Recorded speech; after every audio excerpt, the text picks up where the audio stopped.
Diamond আসলে ততটা মূল্যবান না। পৃথিবী জুড়ে কোটি কোটি মানুষকে বোকা বানানো হয়েছে। একটি কোম্পানি আমাদের বিশ্বাস করিয়েছে, যদি আপনার ভালোবাসা চিরস্থায়ী হয় তবে সেটার প্রমাণ দিতে হবে এমন কিছু দিয়ে যা কখনো ভাঙবে না। যার সামান্য টাকা পয়সা আছে সেই ডায়মন্ড রিং কেনার কথা ভাবে। ডায়মন্ড রিং আমাদের সমাজে স্ট্যাটাস সিম্বল হয়ে গেছে। ডিবিয়ার্স নামের এক কোম্পানি বড় বড় হলিউড তারকাদের ডায়মন্ড জুয়েলারি পরিয়ে এই ধারণা ছড়িয়ে দেয়। গোল্ডেন গ্লোব অ্যাওয়ার্ডসে বিয়ন্সে ও জেনিফার লোপেজের মতো তারকারাও ডায়মন্ড রিং পরেছিলেন। এর পিছনে তাদের টাকা দেওয়া হয়েছিল। ভাবুন কত বড় লং টার্ম গেম খেলেছিল এই কোম্পানি। ১৯১৯ সালে সাউথ আফ্রিকার ওয়েস্টার্ন কোস্টে একটি ডায়মন্ড মাইন ছিল, নাম ছিল অ্যালেক্স কর। এই অঞ্চলে হঠাৎ প্রচুর কবুতর দেখা যেতে শুরু করল। মাইনকর্মীরা খুশি হল, কারণ তারা ভাবল কবুতরগুলো কাজে লাগিয়ে ডায়মন্ড চুরি করে বাইরে পাঠানো যাবে। কিন্তু তারা জানত না এই কবুতরগুলো আসলে পুলিশি গুপ্তচর। পুলিশ আগেই এই কবুতরগুলোকে ট্রেনিং দিয়েছিল যাতে তারা ডায়মন্ড নিয়ে সরাসরি পুলিশের কাছে ফিরে আসে। কর্মীরা কবুতর ট্রেন করলেও পুলিশের ট্রেনিং ছিল অনেক গভীর। ফলাফল, পুলিশ ১০০রও বেশি মাইনকর্মীকে ধরে ফেলে।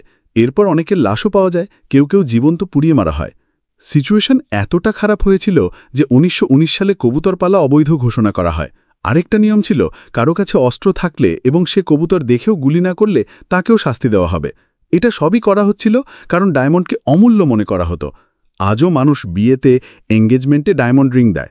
কিন্তু যদি বলি ডায়মন্ড মোটেই এত দামি না, বরং কোটি কোটি মানুষকে ঠকানো হয়েছে। একটি কোম্পানির কুৎসিত পরিকল্পনা এবং ডায়মন্ড মাইনিংয়ের জন্য আফ্রিকার কতগুলো দেশ সিভিল ওয়ার, দাসত্ব, অস্ত্র বাণিজ্য এই সবের শিকার হয়েছে।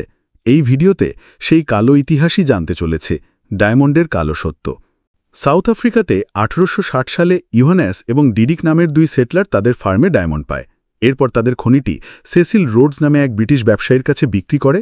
এরপর তিনি সব বড় বড় মাইন কিনে নেন এবং ডিবিয়ার্স নামে কোম্পানি তৈরি করেন।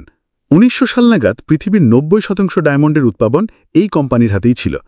আফ্রিকাতে ডায়মন্ড বেশি পাওয়া যেতে লাগল, দাম কমে যাওয়ার ভয় হল।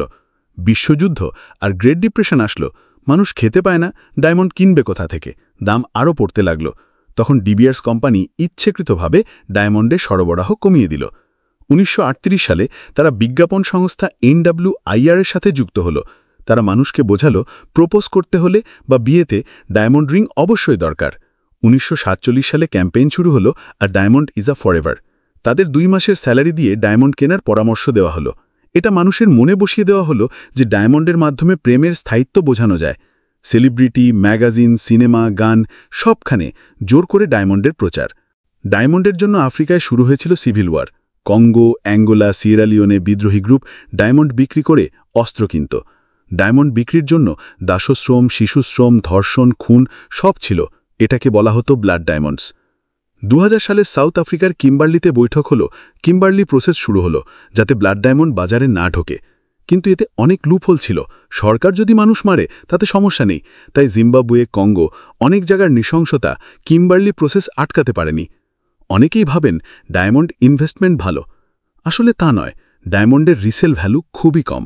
ভারতেও ডায়মন্ড বিক্রি করলে জুয়েলাররা এক্সচেঞ্জ অপশান ছাড়া কিছু দেয় না। ব্যাংকেও ডায়মন্ডের উপর লোন পাওয়া যায় না। ডায়মন্ড তো কার্বন, পেন্সিলের গ্রাফাইটের মতোই, শুধু বাঁধনের পার্থক্যে এটি ডায়মন্ড। আগুনে দিলে শেষ, কিন্তু সোনা গললেও সোনা থাকে। তাছাড়া এখন তো ল্যাবগ্রোন ডায়মন্ডও আছে। জেনারেল ইলেকট্রিক ১৯৫০-এ শুরু করেছিল। আজ এত উন্নতি হয়েছে, ল্যাবে তৈরি ডায়মন্ড আর প্রাকৃতিক ডায়মন্ডের তফাৎ চেনা যায় না। ল্যাবে তৈরি ডায়মন্ড ১০ গুণ সস্তা, পরিবেশ বান্ধব, কোনো শিশুশ্রম নেই, সিভিল ওয়ার নেই। ২০২০-২৩-এর মধ্যে প্রাকৃতিক ডায়মন্ডের দাম ৫৯% কমে গেছে। সব বাই বিডি এই ভিডিওর স্পন্সর, তারা ল্যাবগ্রোন ডায়মন্ড বিক্রি করেন। ভারতেও এখন এক্সপোর্টে ল্যাবগ্রোন ডায়মন্ডের অংশ ১% থেকে ৯%-এ গেছে। প্রধানমন্ত্রী মোদি আমেরিকায় ফার্স্ট লেডিকে সুরতে ল্যাবের বানানো ৭.৫ ক্যারেটের ডায়মন্ড উপহার দিয়েছিলেন। কোহিনুরের মতোই এর রং আর বিশুদ্ধতা। ডিবিয়ার্সের মতো কোম্পানির মনোপলি ভেঙে যাচ্ছে। গত ৭০-৮০ বছর ধরে মানুষকে বোকা বানানো হয়েছে। এত প্রকৃতির ক্ষতি, পরিবেশ ধ্বংস, শিশুশ্রম সবকিছুর অবসান দরকার। আরও সচেতনতা ছড়ানো উচিত যাতে মানুষ ল্যাবগ্রোন ডায়মন্ড কেনে, পরিবেশও বাঁচে।